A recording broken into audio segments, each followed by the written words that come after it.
काही महिन्यात महाराष्ट्रात जे प्रत्येक समाज प्रत्येक घटक जो काय आपली ताकद दाखवण्याचा प्रकार चालू आहे त्यातलाच हा एक प्रकार आहे की आपली कुठेतरी ताकद दाखवण्यासाठी, कारण न्यायालयाने दिलेला निर्णय आहे त्याच्यावर विचारपूर्वक अभ्यास करून दिलेला निर्णय आहे, त्यामुळे प्रत्येक महाराष्ट्रात इथे राहणाऱ्या प्रत्येक समाज घटकाला तो बांधील असेल. जर महाराष्ट्रातल्या न्यायालयांचा अपमान होत असेल तर नक्कीच कुठेतरी तो महाराष्ट्रातल्या नक्कीच तो अपमान आहे. आणि शस्त्र काढण्याची जी भाषा केली जाते, नक्कीच शस्त्र काढून ते उगारली कोणावर जाणार आहेत. आत्ताच आमच्या ताईंनी सांगितलं आमचा पण वारसा छत्रपती शिवाजी महाराजांचा आहे, आम्ही तलवारी घेऊन फिरणारी लोक होतो.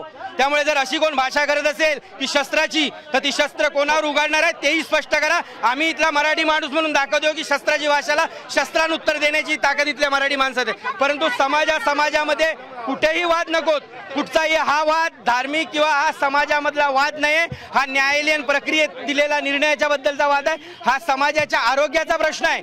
त्यामुळे ह्याला कुठचाही धार्मिक रंग न देता, जातीय रंग न देता प्रत्येक घटकाने इथल्या समाजात जी काय आपली एकात्मता आहे ती टिकून राहावं. परंतु मराठी माणसाला आव्हान देणारं कोणतंही वक्तव्य करू नये एवढं मात्र निश्चितपणानं आज आम्ही सांगतो.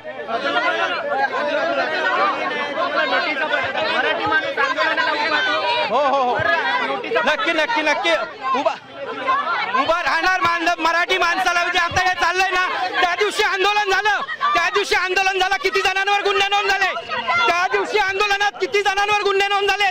सरकारने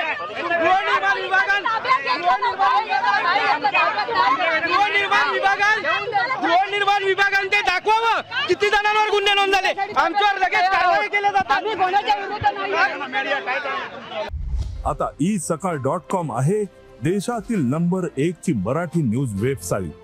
प्रत्येक अपडेटसाठी isakal.com ला नक्की भेट द्या.